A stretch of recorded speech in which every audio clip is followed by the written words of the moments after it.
আমাদের ভিতরে এক প্রকার একটা ভয় যে ইংরেজিতে কথা বলতে পারি না।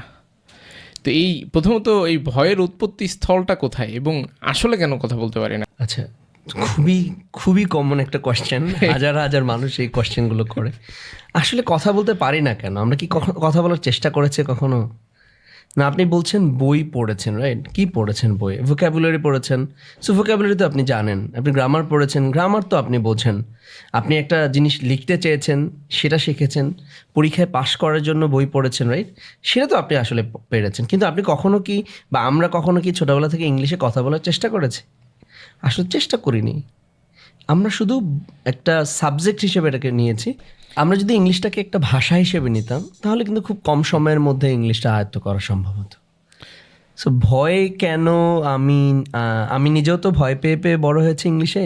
ইংলিশ ভয়, ইংলিশ কঠিন, ইংলিশে এই রুলস সেই রুলস আপনার হয়েছে। ওই ভয়ের গল্পটা যদি বলেন। ভয়ের গল্প হচ্ছে, ছোটোবেলা থেকেই সব সাবজেক্টে ভালো মোটামুটি পারলেও ইংলিশটা একদমই দুর্বল ছিলাম।